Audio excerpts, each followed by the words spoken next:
the three things, the three characters that are trying to get towards you. Okay, so you're going to see yourself in the story as a woman. So imagine you are standing on a mountaintop waiting for divine inspiration. What's my purpose here in life? Who am I? Why am I? And I work with a lot of women who are into spiritual practices and law of attraction and kind of mindset work, and they're all very up here. And it is like they're standing on a mountain going, where do I reach for? Where do I do this? I work with other women who are quite practical, almost masculine, and they're achieving stuff in this world. They've got their projects and they're doing for all the people, and they're like digging in the dirt on top of the mountain. They're mining that mountain for the gold, the earth gold that's in it. And they're all doing this. And what's getting forgotten in the middle is them. And so some of them are going, what can I grab from here? How do I bring all this beautiful stuff here down to earth? And the other women are working hard on the earth, digging things up, pulling stuff up, going, how do I put this into sharing this with all the people out there? Because they can't bring all that stuff they've pulled up from the earth and share it outwards, because there's this block in the middle, which is the embodiment piece. And the three characters walking towards them going, we've got the answer for you. We know how you can embody this. And they're coming up the mountain towards us. Those three characters are food, touch, and movement. This is how you embody this journey. The three characters that are almost the muses or the guides to embodiment. They're like these mythical characters that are taking this journey towards you and your absolute embodiment of who you are in this life. And these mythical characters are on their journey towards you, and then suddenly, these other villains and obstacles and things pop up on the journey, and they can't get to you. And you're reaching for them, going, come to me, I need you, my body feels in pain, and my emotions are bad. And then these characters go, we can't get to you, there's these things in the way, what have you put up? Push down this wall. So what I'm going to share with you tonight is who those characters are and what some of those blocks are. And rather than saying, and you get rid of the blocks like this, this, and this, the idea is going to be to magic those blocks away, to feel your way through them, to know them, to meet them, to see that they're not what you think they are. So those three characters trying to walk up the hill, right? Trying to get to you. You're going, I want to embody this life. And you've got all these ideas here, or you're working hard on the earth stuff, digging up stuff. And in the middle is your body going, I'm in pain. It's too much work going on. I don't know how to process all this. I don't know how to give this stuff out, because the body doesn't know how to connect to all that beautiful stuff that women are, all the capability that women have. And these three things are coming up the hill going, we know how to, we're here, food, touch and movement, there they come. And poof, in the road, I'm going to talk about three roadblocks. And they are shame, trauma, and walking somebody else's path. One more time, repeat them. Those three things that will stop food, touch, and movement being the true essence of how you can embody yourself in this life are shame, trauma, and walking somebody else's path. So those three things, let's start with the first one, shame. So shame is different from trauma and also from walking somebody else's path, because shame is kind of an expectation we have of ourselves, that because we're not living up to this thought we have, or this belief we have, or something that we've put around us as a truth, we then feel like we're not good enough. Like we don't live up to the standard, or we're not doing the right thing, and we're going to be found out. And that's shame. And when we carry shame around, it shuts us off from showing who we are and how we are. And you might think, I'm not ashamed of my body. I get naked, it's fine. But if you have shame in any other area of your life, whether it's something you believe in your life that you're not living up to the level you meant to live up to, say it's your work, your money, relationship, how you raise your kids, the way you dress, anything like that. If there's any part of shame that you're allowing to seep into any area, it will affect your body. It will be expressed through this beautiful physical thing you have in some way. And it's really subtle and it's really insidious. And probably shame out of all of those is the hardest one to pinpoint. Is the hardest one to go, wow, actually, no, I do have shame around that, because we've gotten so used to thinking, well, you have to have standards, you know, you can't just have no standards. And we build these levels for ourselves that we believe we should be at, these perfections that we believe we should achieve. And other people don't necessarily see it the same way, so they might not really understand our shame. Because of that, we go, oh, that might seem stupid if I'm doing that, but it is a shame that we hold, that we then go, well, no, I just won't talk about that. I'll just keep that part of me shut. And the minute you shut one part of you down, every part shuts down in some way. Always does. And it'll come out in the body in a restriction, in a pain, in a skin disorder, in something around your body going, almost rejecting itself and going, not quite good enough, are you? Oh, better hide it. Sometimes the layering up of fat as well is the same thing. Hiding, oh, there's a shame here. I can't quite do this thing. So let me just pad myself out to protect in case somebody sees that thing about them. And it's not always what those things are, but they do have that hint of shame. Definitely, definitely. The idea of this, sharing this with you tonight, is that you start to look at your body instead of going, no, it's wrong, it's broken, I need to fix it. It's going, wow, I didn't know that. That's amazing. And then knowing that, you begin to see what your truth is. So instead of shame being more shame because I have shame. I'm not perfect. Oh, I'm a perfectionist and that's a shame. Oh my gosh, then we get even more hiding. The idea is for it to almost open our eyes and for us to go, oh yeah, that is shame. Wow. And I don't like the feeling of that. That's really, I don't like how that feels. And usually a lot of women around their fat roll on their stomach or their wobbly arms or their wobbly bum, whatever it is, will have that reaction. I don't like the feel of that. Oh, it feels just, And so we try to be away from it and hide our double chins or whatever we need to do because we go, it's shameful to have that, so let me hold all these positions that look like I don't have any of that shame. And that's what we do with our bodies, and we do in different areas of our life as well. I'm not going to give you a solution because that then puts another expectation on you that you should be doing things a certain way. What I'm going to do in a minute when I've talked about trauma and about walking somebody else's path, is we're going to do a visualization. I'm going to run a visualization at the end of this training. So rather than it being a fight, which is quite masculine again, I'm going to give you a visualization that will take you through an experience of meeting them. Meeting shame, meeting trauma, meeting having to walk somebody else's path and being able to say, I see you. Nice to meet you. I know you. You're part of me. Walk with me up the hill. Come on. Rather than them blocking your way, you pull them with you. Because those things will always be part of us because they're almost ingrained in ourselves. They've become part of who we are. And we identify ourselves in some ways. And sometimes as we start to walk them up the hill with us, those things go, oh, no, that's too tight. I'm not doing that. And they'll stay behind. Other times they will come with us part of the journey. Other times they'll be transformed on that journey up the hill and they'll become something else. They'll become a powerful story that allows other people to drag their shame with them, that allows other people to drag their trauma with them, that allows other people to go, that's not my path. What am I doing? We allow ourselves to meet it, to say, I see you, I feel you, I know you, you're part of me. And instead of then trying to pull something out of us and fix it, you don't need fixing, remember? You just do not need fixing. You meet that part of you and you say, I see you, I appreciate you, even I love you. Eventually that comes, trust me, it does. And then you bring it with you and you live your life and it's part of you. And unfortunately we're told so often that if you're not perfect, you hide it or you change it.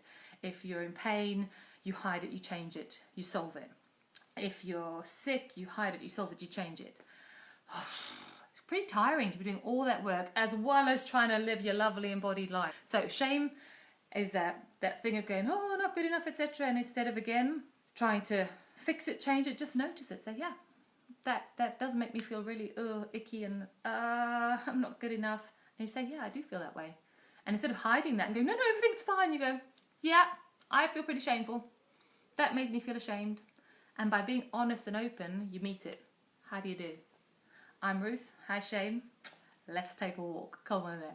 Now, when it comes to trauma, the difference between trauma and shame, in terms of the work and the way I work, is that shame is our expectation of ourselves and not living up to something. Trauma is when our power is taken away in something and we experience something which we feel we are not safe in and which we can't solve and which we have no power to defeat, or we have no power to say no. And that trauma can come in many forms. It can be as extreme as sexual or physical or emotional abuse. It can be as extreme as an accident of some kind that shocks us, that creates a memory pattern where we weren't in control. It can be as subtle as the way we were brought up. being told that our opinion doesn't count, that we're not loved, that we're neglected in some way, so we begin to believe that I have no power to be accepted. Okay, and that becomes a trauma that lives in our body. So it's like a learned powerlessness. Because of what we experience, we suddenly go, I can't change that. This has happened to me and there's nothing I could have done about it. There's nothing I can do about it now. And this is quite a deep one and often requires a fair bit of professional help outside of just you being able to meet it and say, how are you doing? Because trauma is quite a looming, haha, you're still small, I still got you where I want you. It does feel like it cripples us. It feels like it stops us in our tracks, stops us moving forward, and says, you're not going anywhere. I'm in charge. Nah. And that sits in our physical body. And I'd say, especially if you're experiencing certain autoimmune stuff or certain pain stuff that just keeps repeating, it's possible that there's some form of trauma that's remembered in your body. And it may not be a big mental or big experience in life, but there may have been some time or some place in your past, or even just cycling around in your energy from other people you've been around, because as a woman we accept other people's energy as well, that's given us the message, I'm in control of you, you have no power here, you cannot move from this place, I own you. You have no power to say yes or no, nothing, you do what I tell you. And that is the feeling of trauma living in a body. So any place where you feel you have that feeling in your body, like you have no power to move it forward, or you have no power to do something you want to do with it. A lot of women go, okay, I go to the gym and I get really strong and I get strong, and they do stuff, and suddenly they get injured. Or they just think, I'm not getting any stronger, and they hit these constant barriers. I would like to offer, as one interpretation of this, that potentially you have some form of trauma living in your energy. And it's constantly saying you are not powerful. You have no power. Nice try. Here's your energy. Here's your injury. Stop it. You're not going anywhere.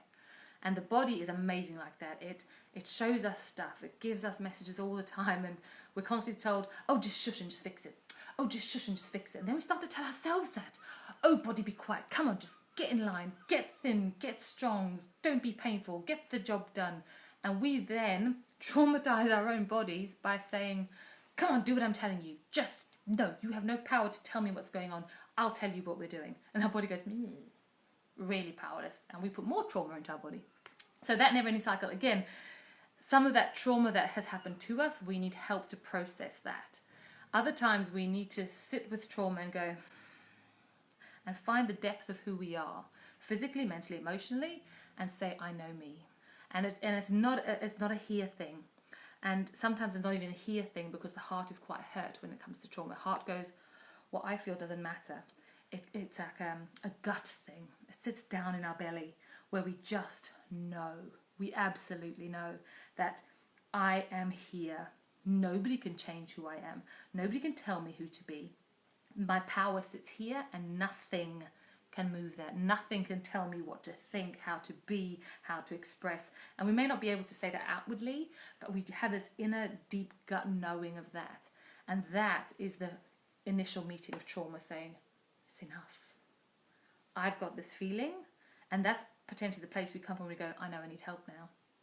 I need somebody to help me walk around you. I need somebody to help me walk through you. I need somebody to help me up the rest of the way up this hill and drag you with me if I have to, because we are going up their trauma and we are going to make it to the top and embody this life. That's what we're doing. So that part of trauma can seem quite, it's really massive, but it's massive because, again, we tend to hide trauma under shame as well, and we keep it quiet instead of going, hi shame, that comes with trauma. Look at you two big friends. Both of you come with me, or we're going up there. And that's the idea of this, is that you start to feel that difference. And then the last one was, I do remember, following someone else's path. My all-time favourite, which I have always thought that I don't do, but we all do it in our own ways. And now, the disempowerment of following somebody else's path is that we give up on getting to the top of the hill. So I've said at the start, the food, movement, touch are trying to make it up this mountain to us at the top, going, I'm living this life, how we are, but we're not really connected to above, below, and who we are in the middle. And everything feels a bit disconnected, and we're not quite getting there, and we're going, why isn't it ever quite getting there? What is that about? And food, movement, and touch are trying to come up the hill towards us, going, we'll help you embody, we'll show you how, we'll give you a sense of being alive and beautiful and free, hurrah. And shame and trauma going, ha ha ha, no you won't. But we've gone, hark no, shame and trauma, come with me, we're going up here. But then the insidious little pixie, like Loki, the Norse god of mischief, goes, yes, I'll come with you, but let's go this way, because that looks really interesting, doesn't it? I've got a shortcut, we'll go that way. And that, for me, is what the fitness industry is. Absolutely. Oh, yes, of course you can be in a beautiful body. Come, I'll take you this way up the hill. Let's go do this exercise program over here all the time. Let's go on this diet over here all the time. Let's do, oh, that person said if you get this surgery, then you'll be this. Let's go that way up that hill. Come on then. And it takes us further away from the top of the hill where we were trying to embody our life. Because that's following somebody else's path. Now, sometimes, if we can meet that message, and usually they're messages that society gives us, or their family beliefs that have been so strongly embedded in us, things that we've believed, usually now 0 to 7 years old, we've watched the world and gone, okay, being beautiful as a woman is the only way to be successful, being beautiful as a woman is the only way to be acceptable, or being sexy is the only way to be noticed, or being thin is the only way to get a job. And those kind of little insidious things that we start to believe. And so we think, I have to follow the path of being thin. So whatever path goes, you need to be thin, I'll follow that path. Even if it's not the path that matches your physical experience, your heart experience, your soul experience in this life. You hear that message, and because of that embedded belief that we have, we go, I have to listen. I must take that path because that seems right. And instead of it coming from that, again, a deep gut place of knowing, we follow that path of, oh, that sounds like a great idea. That seems logical. Everybody else is going that way. I'll go that way too. I'll go on. And that little trickster of follow someone else's path goes, come on, I know a shortcut to the top of the mountain. It's just down that way, round the corner and over that way. And there all the time you are at the top and I'm going to embody this life and be the best me. And those things that help you do that, food, movement and touch, sabotaged by that little trickster going, follow this path to these things. I'll get you there, watch that. And it pulls us even further away from our bodies. Now, following somebody else's path may come in the form of doing work that is not who you really are. It may come in the form of going on a diet that just doesn't frickin' work, but you believed it would because it worked for somebody else. It may come in the form of wearing certain clothes because somebody told you you're too fat, too thin, too square, too round, too curvy, too straight, too whatever, to wear certain kind of clothes. So you went, oh, I can't wear that because the rules say no. It may come in the form of going, well, you're this colour skin so you can never dye your hair that colour. And it's always somebody else's opinion or some other version than what you really feel wants to come out of you. And instead of being able to go, I know the feeling I want to have, and I get a sense that if I do these things, I will have that feeling, so I'm going to follow the path that gets me to that feeling. And then somebody comes along with, that doesn't look right, what you're doing, blah, blah, blah, blah, blah, somebody else's voice telling us to walk a different way, and we listen and we're of course. And it stops those three characters meeting us at the top of the mountain and helping us embody our most gorgeous life. So, is there anything else I need to say about those three things? So the three things, the blocks that I spoke about are shame, trauma, and following someone else's path. And, around following somebody else's path, I always suggest when people go, okay, I'm going to do this thing, and it's going to put me in my body, and I'm going to know how it feels. I always say, take a few steps down that path. If you look and go, this doesn't feel right, this is not actually getting me any closer, but then the voice going, no, but you need to just keep going, keep doing it, stop. Just stop and go, no, hold on. Something doesn't feel right. And trust your intuition, because the best, strongest, most brilliant support nymph, whatever you want to call it, in this journey is your intuition. And as women, we are so convinced by shame, trauma, following someone else's path, the other voices around us, the people, that your intuition doesn't really count. You need to not believe yourself, sorry, because what if you land up alone on that mountain by yourself because you followed your intuition? How sad will that be? And as women, we go, oh, I can't be alone. But we don't realise that we will never be alone, because our intuition will always draw us to the place where we're meant to be, and that will always be filled with the people, the places, the things that make us come alive.